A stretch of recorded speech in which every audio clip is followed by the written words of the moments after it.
Forever 21 files for bankruptcy again. Hi, my name is Neha Biswas and you are watching the Free Press Journal. Fast fashion retailer Forever 21 has once again filed for Chapter 11 bankruptcy, marking the second time in 6 years that the company has faced financial turmoil. The filing made on Sunday by its US operating company comes as the brand continues to struggle with declining mall traffic and increasing competition from online retailers.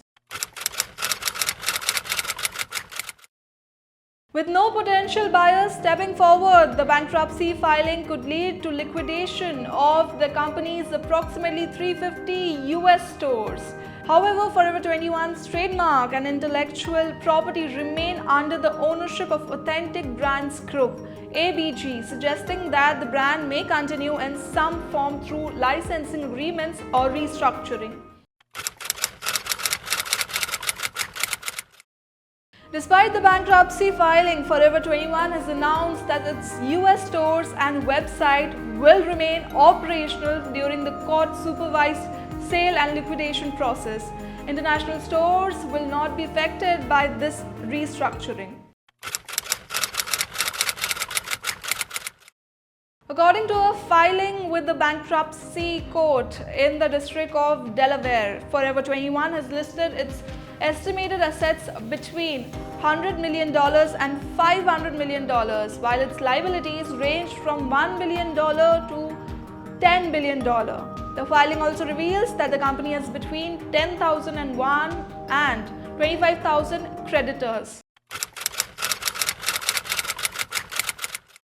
While liquidation seems unlikely, Forever 21 has indicated that should a successful sale occur, it may avoid a complete shutdown and instead facilitate a going concern transaction. This means the brand could continue operating under new ownership or restructured business model.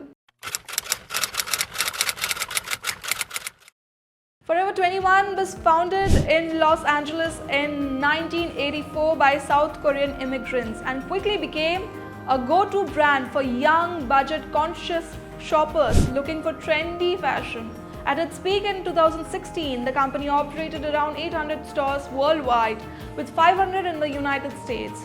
However, the rise of e-commerce and shifting consumer behaviors have significantly impacted its success, leading to its current financial woes.